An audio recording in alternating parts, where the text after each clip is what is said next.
faut cotiser pour aider les enfants de Amorol. Il faut que, pour une fois, qu'on prouve aux gens que nous ne sommes pas là seulement pour agir pour les choses qui sont futiles, les choses de la distraction. Quand on a un combattant qui décide d'aller au charbon au prix de sa vie pour le pays, il faut que des gens qui sont derrière puissent soutenir sa famille. Donc, moi, j'estime que ceux qui ont lancé le GoFundMe, il faut donner de l'argent. Moi-même, je vais participer. Il faut que les Togolais participent, qu'ils donnent de l'argent. Selon ce que chacun a. Au moins, ça permettra aux enfants de Amorol de comprendre que leur père n'est pas abandonné. Donc, il faut aller sur le lien, je pense qu'il est sur la page de Zaga, et je pense que d'autres personnes ont partagé ça, pour donner ce que vous avez à donner. Il y a un système même qui garantit l'anonymat de ceux qui donnent l'argent. Si vous ne voulez pas que votre nom apparaisse, vous pouvez donner de l'argent dans l'anonymat total. Ceux qui sont au pays, ceux qui sont dans la diaspora, allez cotiser. Dimanche, quand je vais faire mon live, je vais continuer par lancer un appel pour que les gens cotisent. Ils ont dit 10 000 euros en 10 jours. Aujourd'hui, on est déjà à presque 5 500 euros. Un jour après, je pense qu'en 3 jours, il faut qu'on boucle les 10 000 euros et qu'on aille encore beaucoup plus pour montrer que nous sommes capables de mettre la main à la poche pour changer notre pays. Je pense que c'est ce qu'il faut faire. Après, pour la lutte, chacun essaie d'apporter sa pierre avec nos qualités, nos faiblesses, avec, je ne sais pas quoi dire, avec les risques que nous courons. Les risques que nous courons, mais chacun essaie d'apporter sa pierre. Et pour moi, il est important qu'on continue le travail de conscientisation parce qu'une dictature se construit, se déconstruit. Une dictature se déconstruit. Moi, individuellement ou personnellement, j'ai des initiatives que je prends. J'ai pas envie de venir les exposer ici en tant que journaliste. Je prends des initiatives. Vous savez très bien que avec ma petite notoriété, je peux toucher certains réseaux. Ce que je peux faire, je le fais. Mais il faut qu'on mette un peu plus de pression. Parce que vous allez constater que Faure, il est perdu. Dans sa 5e République, il est perdu. Il ne sait pas ce qu'il est en train de faire. Là, on est pratiquement 1 mois sans gouvernement. Non seulement on est 1 mois sans gouvernement, j'ai vu la dernière fois dans une décision qu'ils ont signée que sa secrétaire générale, qui était la secrétaire générale de la présidence, est devenue secrétaire générale du Conseil, sans aucune nomination de la nomme à ce poste-là, aucun décret. Donc c'est quelqu'un qui est perdu dans son histoire de 5e République. Et vous savez pourquoi il ne s'affiche pas avec le nouveau président? Parce qu'il y a tout un protocole.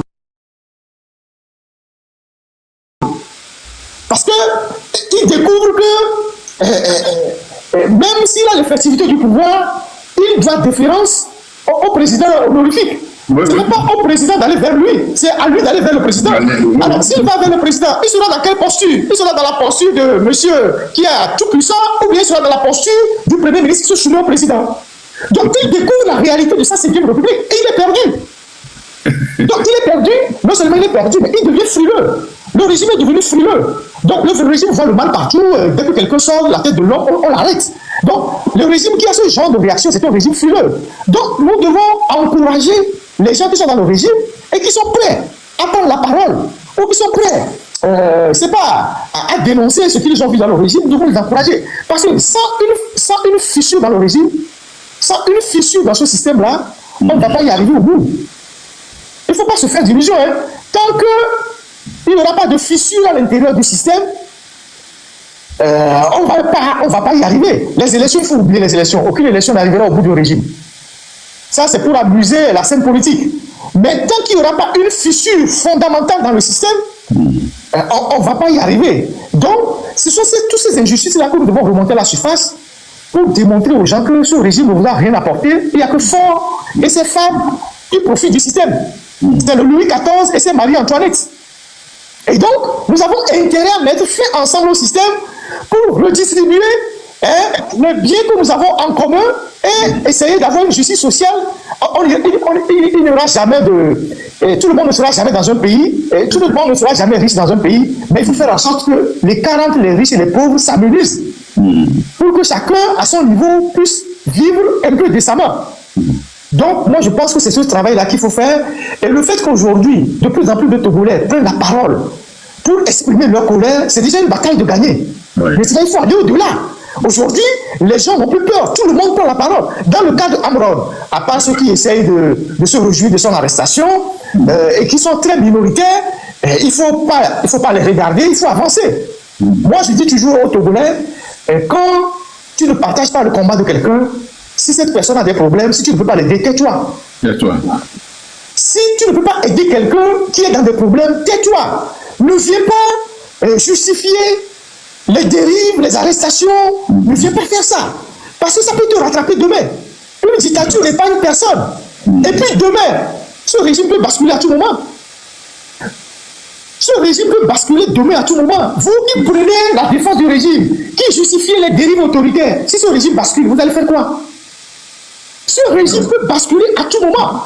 Franck Yassingbe là, Franck Yassingbe qui ne parle pas là, il est le seul à savoir l'impasse dans laquelle il se trouve. Vous ne comprenez rien. Vous ne savez pas ce qui se passe. Lui seul sait ce qu'il a comme chaleur actuellement. Donc, vous qui venez bomber le torse sur les réseaux sociaux, mais vous ne savez pas ce qui va se passer demain. On est en train de se battre contre une dictature cinquantenaire. Et demain, quand ce régime va tomber, mais si vous ne faites pas attention, les gens vont verser dans les règlements de compte. Je ne dis pas qu'il faut avoir des règlements de compte, mais les gens risquent de verser dans les règlements de compte. Donc vous qui, pour quelques miettes, en train de prendre la défense de ce régime-là, vous risquez de faire les frais. Quand Bachar al-Assad est parti, il est parti avec qui? Personne. Il est parti avec sa femme et ses enfants. Franck Yassingbe, lui, n'a même pas de femme à la maison. Il n'a même pas d'enfant chez lui. Il partira seul. Peut-être avec le pilote de l'hélicoptère. Les autres seront à la merci de tout le monde. Il partira seul. Lui, il n'a même pas de femme à la maison. Il partira seul. Donc, moi, c'est un message que j'envoie aux gens qui soutiennent le régime. Je ne leur demande pas de ne pas soutenir le régime. Mais il faut qu'ils fassent très attention. Quand les gens sont en difficulté, quand les gens sont dans des problèmes, quand les gens sont arrêtés, il ne faut pas qu'ils viennent se réjouir sur les réseaux sociaux. Parce que ça peut les rattraper demain. Et ça peut les rattraper très vite. Ça peut les rattraper très vite. Ouais. Moi, si je ne partage pas le combat d'Amron, si on arrête Amron, je ne gagne rien en venant l'enfoncer. Non. Je ne gagne rien en venant justifier qu'on doit l'arrêter. Je ne gagne rien en venant l'enfoncer alors que ses enfants sont en train de pleurer. Sa maman est en train de pleurer. Je ne gagne rien dans ça. Je peux me taire. Je peux continuer par soutenir mon régime sans venir dire que oui, on doit l'arrêter. Donc, je ne sais pas si les gens prennent conscience de ce qu'ils sont en train de faire. Donc, moi, si j'ai quelque chose à dire, c'est ce que je peux dire. Et je termine en disant que Amron lui-même a déjà dit que je fais mon combat seul. Il a dit dans plusieurs lives que je fais mon combat seul. Personne n'est derrière moi, personne ne me soutient. Je fais mon combat seul. Si quelque chose m'arrive, je le subis seul. Et moi, j'ai toujours fonctionné comme ça. Je ne me suis jamais plaint qu'on m'a arrêté, que les gens n'ont pas réagi. Parce que c'est à mon âme et conscience que je suis engagé dans ce combat-là. Je le fais tout seul. Je prends mes risques seul.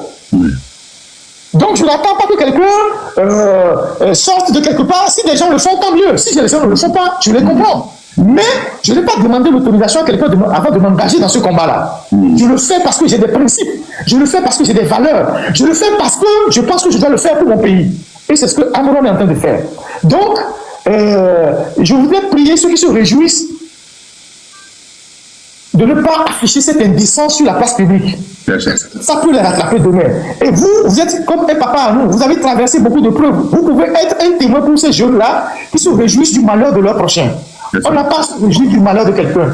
Si quelqu'un est en difficulté dans une situation, si tu ne peux pas l'aider, ne l'enfonce pas. C'est ça la vie. Parce que tu ne sais pas quand est-ce que demain, toi, tu vas arriver. Donc, c'est le conseil que moi, je voulais donner.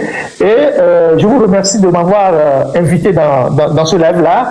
Et j'espère que, autant que nous sommes, chacun dans son couloir va continuer par faire son travail. Et si Dieu le veut, un jour, si la mayonnaise prend, nos chemins vont se retrouver. Et nous allons arriver à notre objectif, à savoir mettre fin à ce système-là. Et ensemble, on pourra dire à nos enfants que moi aussi, j'ai participé à cette bataille-là pour l'histoire. Donc, voilà ce que j'ai à dire. Et je tiens à vous dire merci infiniment pour cette invitation. Et je voudrais aussi vous souhaiter, vous présenter mes condoléances parce que avant qu'on ne rentre dans cette émission-là, il y a eu un décès dans votre famille, un proche de votre famille, et c'est avec beaucoup de... On a failli même ne pas faire le live, mais vous avez pris votre courage à deux mains pour continuer ce live-là. Je tiens à vous présenter mes condoléances et condoléances à la famille aussi. Merci, merci Dwayne. Merci Ferdinand, merci beaucoup. Et c'est moi plutôt qui dois vous remercier d'avoir accepté mon invitation. Et c'est bien ce live, ça a apporté beaucoup d'informations sur le Togo et sur ce que le régime de Faure est en train de manigancer. De toutes les façons, nous arriverons un jour à mettre à beauté hors du danger ces gens qui piétinent le peuple. Grand merci. On va y arriver. Le temps qui leur reste est plus court que le temps qu'ils ont passé. C'est ça, justement. Il y a une pensée qui dit plus ça dure, moins ça dure. C'est une logique mathématique. C'est une logique mathématique. Plus ça dure, moins ça dure. Et donc, ceux qui gouvernent aujourd'hui le Togo sont plus proches de la sortie que de l'entrée. Et quand on est convaincu de ça, on est du bon côté de l'histoire. Plus ça dure, moins ça dure. C'est eux qui sont à la sortie, c'est pour ça qu'ils sont frileux, c'est pour ça qu'ils sont inquiets, c'est pour ça qu'ils sont nerveux. Parce que quelque chose va tomber de leurs mains. C'est pour ça qu'ils sont nerveux. Donc nous n'avons d'autre choix que de continuer par mettre la pression sur eux. Donc plus ça dure, moins ça dure. C'est une logique mathématique. Merci, Dwayne.